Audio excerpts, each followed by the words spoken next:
So, this will be a sort of look through my design philosophy of Sentinels and Bosses Set 1.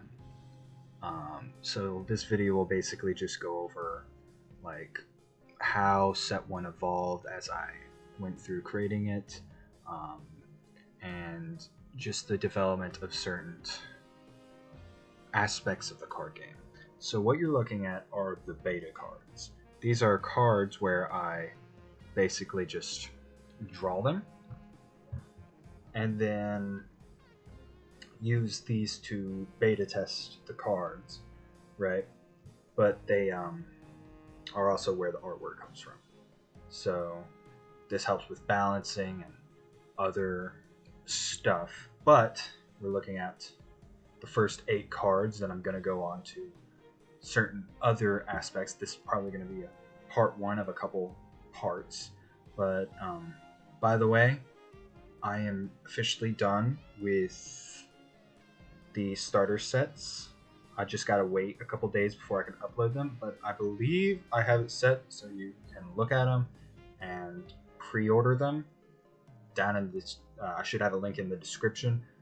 I'm not really sure how that works, but I hope that's how it works. You can just pre-order them. But anyways, sorry. Back to this. This was the first card I made, Salanti. As you can see by number 1. I decided to do the number thing because it helped me keep track of how my ideas changed as I went on. Also, just nice to look at cards and be like, that's the first one, this is the second one. It's the first one. So this card was developed, like I was just sitting at my grandma's table one day and I decided to grab a piece of paper and a pen. And I started to just draw something random and I was like, it's a weird little creature. And I put a box around it. I was like, I'm gonna make a card game out of this. Just something random I put together out of nowhere, right? I was like, okay, something simple like rock, paper, scissors, which is where the ground mechanic or the standing mechanic came in. But I was like, okay, well, how's that gonna work? Well, first off, got to give them health so that they can, live. And then I was like, okay, well, if it's gonna be like rock, paper, scissors, what's gonna be the things your rock, paper, scissors are covering, right? And I couldn't just have it to where like you attack, and then if you're scissors, you just can't attack back because, well, that would just be annoying. So I created the power and intelligence mechanic so that there could be a way for people, or I guess creatures on the opposite, well, I guess paper to scissors, for paper to strike back somehow. But it had to be through a more intelligent manner. As my friend back from high school put it, you can either slap your opponent or insult them. So that's kind of what I have in the headcanon, although that is not canon. They are actually fighting or using their intelligence to trick them, or trap them, or do something like that, right? So obviously Slanty, very basic card, low stats. Danger level, which was the last mechanic I implemented. I believe, after Grigoraptor. I went back to Slanty. I was like, oh, well, that's really weak. So 1, Flap the Face, 4. First Airborne Guard was Flap the Face. Also the first rare card. First legendary card was this dude. Old Jonah. So I gave him high danger level, legendary, gave him an ability which I thought was decently good. It's still pretty good. It's not the best ability, but it's still pretty good. Old Jonah, third card in the game, first boss in the game was Simul. That's why he's kind of more simple of the bosses. The only more simple boss I would say would probably be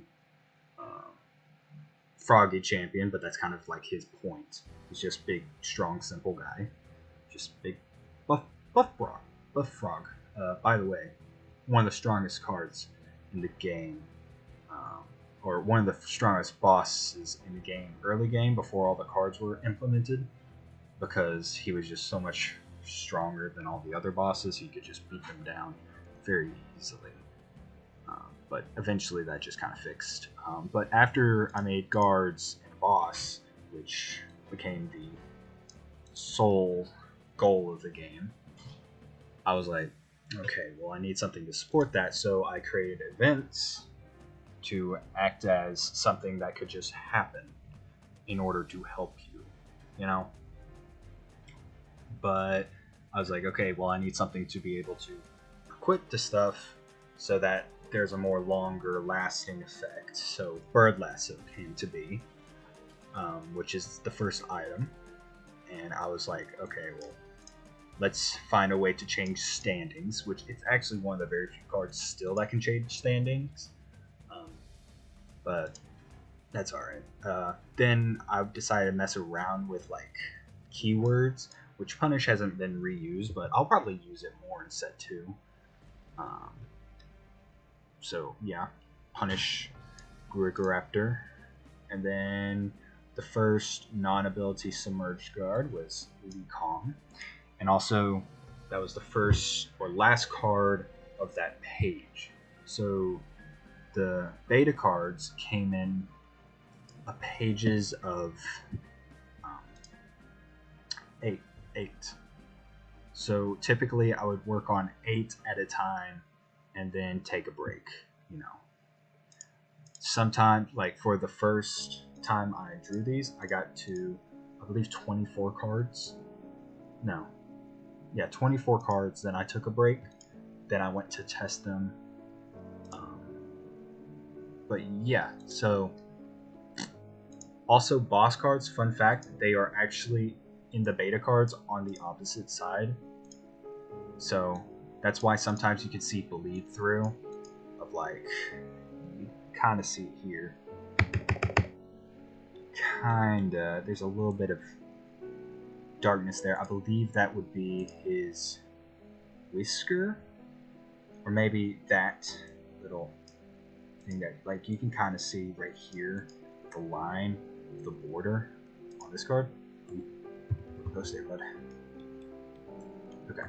So now let me go to one of my favorite things, the Tricrete line.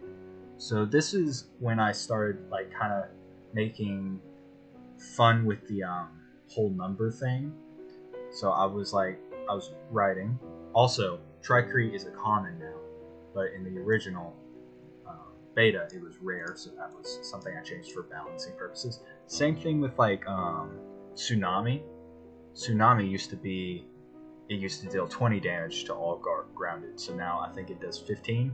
Still ain't great, it's still way strong, but you know, that's how it'd be.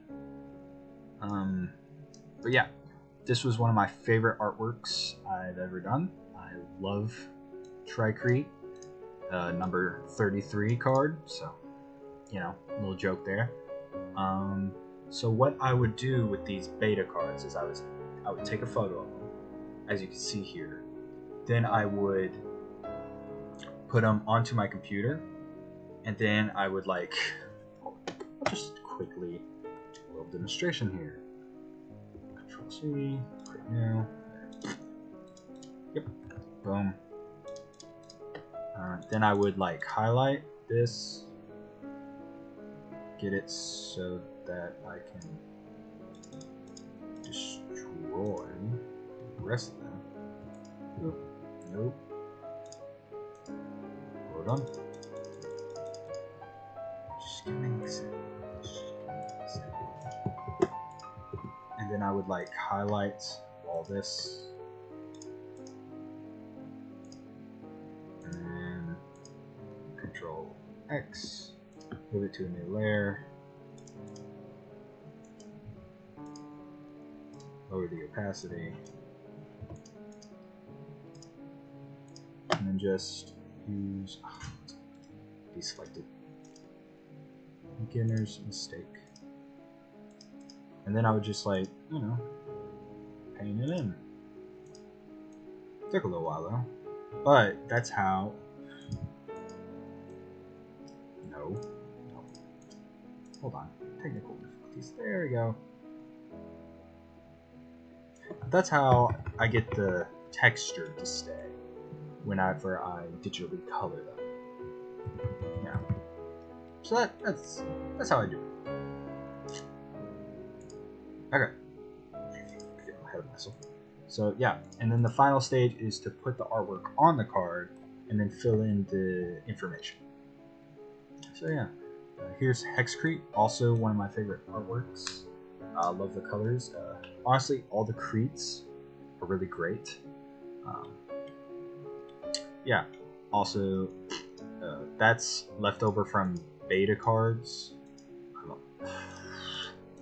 little sad that it's in so many cards. It's can't really go back to change that, but it'll be fine. It's okay. Okay, so this was the first card that I really used to like come up with a story. Which, by the way, let's talk about Giglu first. Okay, so Giglu has a special place in my heart, as it was one of the earliest legendary cards, but it was also my biggest mistake. Giglu, especially in the beta phase, it was a nightmare to deal with. Like, because in the early stages there was so little airborne compared to submerged and grounded, Giglu was just unbeatable. Giglu was a nightmare. Okay, every single time someone played Giglu, I was like, oh no, this one. And I would like be so happy every time I see an airborne, and then it would just die because it'd get countered or something later on. But yeah, Giglu, awful mistake. Love him, great card, love his artwork, great artwork, but mistake. But I love him. But this was the first time I really kind of thought up a story for the card game. This is the first time you see the Sigil of 0 Point, which I won't go into, as I don't want to spoil anything or tell any of the story. But as you can see here, Existence Control Ritual. The idea is that little guy over here, is controlling him with the Sigil. The reason why it's Lecom, while Lecom has no connections to the wider story, is because I really didn't have a design for who the villain would be at the time, so he was just kind of filler.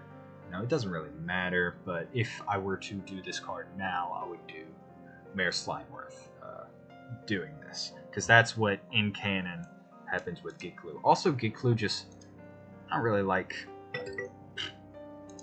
how Giglu looks here. His face is way too flat than this, but he's alright. Also, his arms are so skinny. Maybe this is a Giglu that hasn't aged in a while. Maybe the ritual has drained him a bit, so he's a little skinny. Perhaps. Let's go with that. Okay, let's go to the first Combinder card. Combinder guards are... They were more of a way to balance out getting stronger creatures out, because you can just get out creatures for DL here. You don't have any summoning requirements other than 2 higher abilities, so I had to find a way that certain cards would be more balanced and harder to get out. So my solution was you just have to have 2 different cards in your hand. So that's where the Combinder guards came from. Also, they play around pretty well with certain cards used to support them. I really enjoy their inclusion. Definitely going to focus a bit more on the next set with set 2. Also, at the end of this episode, I got a surprise about the whole set 2 thing. Next card, Fort Bees. So the Fort Bees themselves, the first archetype, more of a thought experiment than anything I'd say was amazing. I mostly made them because I wanted to come up with an idea for an event that just stayed on the field and kept on doing something. Because items were kind of like that, but items mostly affected one guard. So I wanted something to affect the whole entire game. So that's where locations came in. But Fort Bees were more to show off what locations could do. Example, Fort B, Fort Hive. Attach a Fort B, get an ability happen. But yeah, I enjoy the Fort Bees. I love their artwork, but I think I'm gonna add some new cards to the archetype next set that will hopefully help them be a bit more competitive. Final card I'm going to talk about is just Fort B, Royal B. This was the first archetype boss I created, as you can see by number 32. Afterwards, I made 2 more archetypes, the Jellies and the Char Molds, which will both also get some support cards in set 2. Not nearly as much as they got in set 1, of course, because it's a new set. There's new archetypes. There's new story stuff that gets to be talked about. Don't want to stay focused on them too long. But yeah, so the ability is kind of really basic. This ability really only works if you have Fort B, Fort Hive. So honestly, I would readjust this, but I love the artwork. One of my favorite boss artworks, because I love how the neck thing comes out. Now the other side, Cassidy, not a big fan of that one. Looks like a Lego. But I enjoy the looks of the Fort Bees for the most part. One of my favorite card types to draw. Just love the whole bee aesthetic with medieval influence. But yeah, that's pretty much it for this episode. I'll do probably one every 2 to 3 days until I release the set 1 starter decks. But this right now, I'm going to talk about something. So, set 2 big reveal is that I have the idea for the theme of set 2, and it will be a week of it. Alright. And one other, you know what, I'll save that surprise for next episode. But this little series will be to mostly talk about the creation of set 1, but it will also have some spoilers for set 2. Anyways, that'd be it. Thank you for watching this very rambly video. See ya.